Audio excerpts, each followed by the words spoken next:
বিয়ে ভেঙে দেবো? কেন? ও তো এই বিয়েটা চাচ্ছে না, ভয় তোমাদেরকে কিছু বলতেও পায়নি। হয়েছে ছেলেটা তো বয়সও বেশি।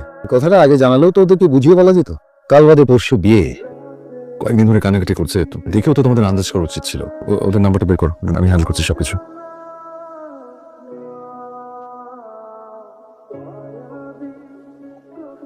আমি জানি এটা 11th আওয়ার। দেখুন সরি বলা ছাড়া তো কোনো উপায় দেখছি না। সেগুলো সব ফেরত দিই, আপনারা যা না মাইন্ড করিনি আগে বলা হয়নি, এখন তো বলছি সরি সেটার জন্য। আমার কথাটা আপনি আমাকে সোজা কথা, আমরা চাচ্ছি না এখন, বাস।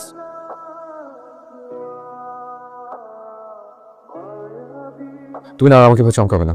ওকে, আমি যদি তোমার কথা মানি, তোমারও আমার কথা মানতে হবে। এইভাবে আর সিগারেট খাওয়া যাবে না, আর এই সুন্দর ঠোঁটটা কালো করা যাবে না, আর সিগারেট খেলেও কোনো লাভ নেই। তোল সিগারেটটা তোলো। দেন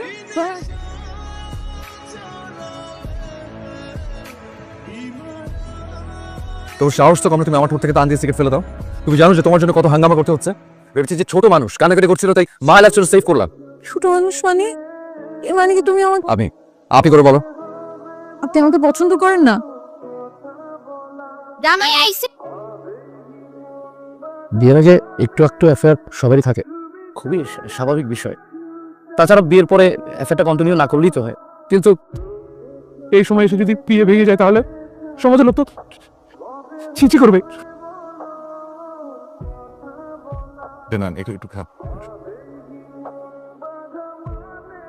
সরি, আপনি বিষয়টা একটু বোঝার চেষ্টা করেন। চাচা দেখেন, বিষয়টা হচ্ছে যে এটা আপনার কাছে হাত জোর করে অনুরোধ করছি, এটা আপনাদের ভিতরে রেখেন। তুমি মানুষের বিষয় তো, আমরা একটা বিষয় গোপন করেছি, একটা বড় অসুখ আছে আর কি আপনাদের ভালোর জন্য।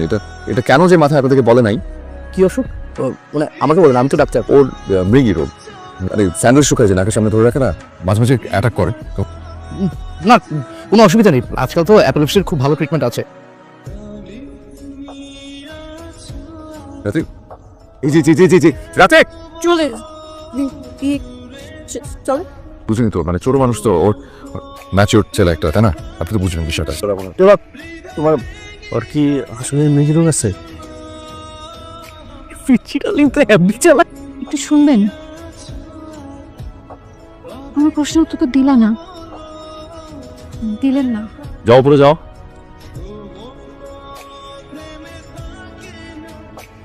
কি ঘুমাতে দিতে হচ্ছে না?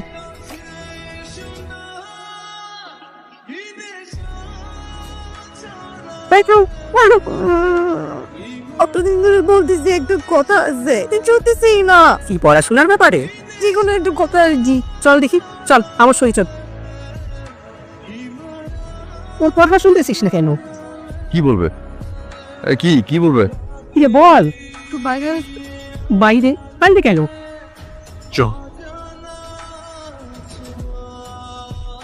বলো কি বলবে, বলো। অবলদি কি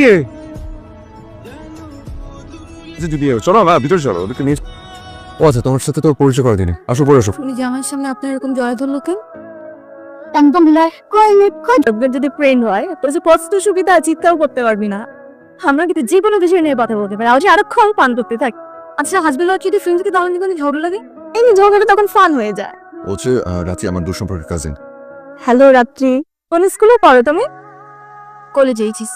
তোমার মনে হয় না হাজবেন্ড বন্ধু হওয়া ভালো? হাজবেন্ড বন্ধু হবে, বন্ধু হাজবেন্ড হবে যাকে সম্মান করা লাগবে, যাকে ভক্তি করা লাগবে। হাজবেন্ড হবে বড়। কত বড় হতে হবে? 10 বছর 12 বছর। হাজবেন্ড যদি 45 হয়, তখন ওয়াইফ যদি 30 হয়, কিন্তু সেই ওয়াইফ ইয়াং কোন ছেলের সাথে ঘুরতে যেতে পারে না? বাবা ওটা করবে না, জান চলে গেলেও করবে না। এরকম তো হয়ে হচ্ছে, ওটা তো করবে না। মা কোথায়, দেখো তো।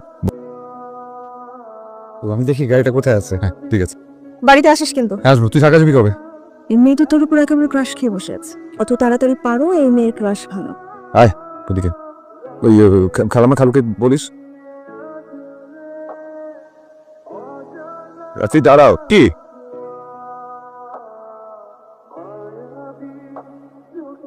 এটা হচ্ছে হেডলাইটের জন্য, আর এটা হচ্ছে ক্লাচ, আর এটা হচ্ছে আপনার অ্যাক্সিলারেটর। না আমি শুনবো না। এই আমার কথাটা তো শুনবে। রাত্রি একটু শুনে যাও। রাত্রি একটু আসো, কথা বলবো, শোনো। এই তোকে ডাকেন না? কথাটা হচ্ছে তুমি শুনবো না, আমি শুনবো না। আরে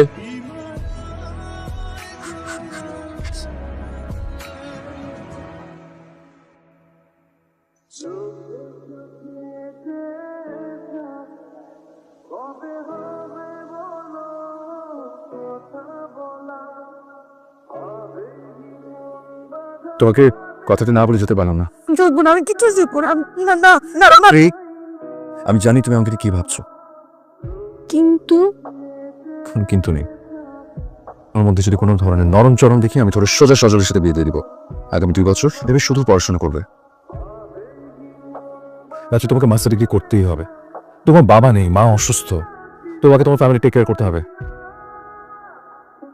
আসি।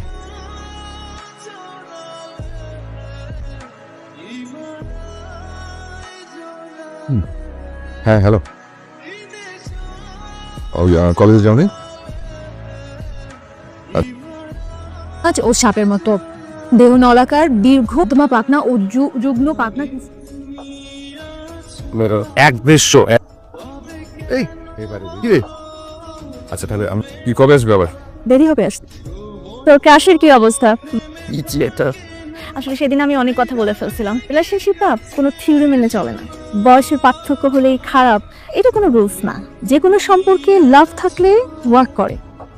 ওই যে তোর লেকচার শেষ হয়েছে? ডিফরেস্টেশন করা, ট্রিজ ধ্বংস করার মাধ্যমে। আর অনেক দ্বিধা নিয়ে আমি বাড়ি ফিরে এলাম।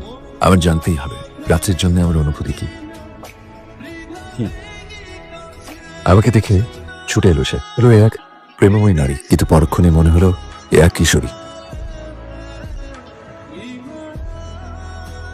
যা বলছো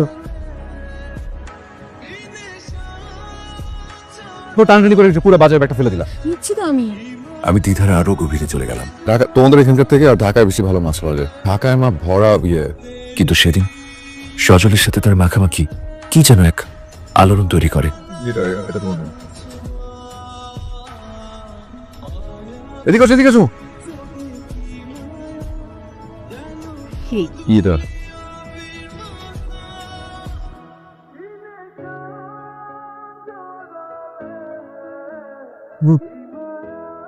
সেই মুহূর্তে আমার মনে হলো আমি এই মেয়েটাকে ভালোবাসি। হার মেনে নিলাম, ঠিক করলাম তাকে বলবো আমি তাকে ভালোবাসি। আচ্ছা, আসলে আম সরি, আমি কষ্ট দিয়েছিলাম। আমি তোমাকে নিয়ে আসলে কনফিউজ ছিলাম। সবকিছু এলোমেলো করে দিচ্ছি তুমি। আচ্ছা, কিছু কথা না বলি, আমি সরি।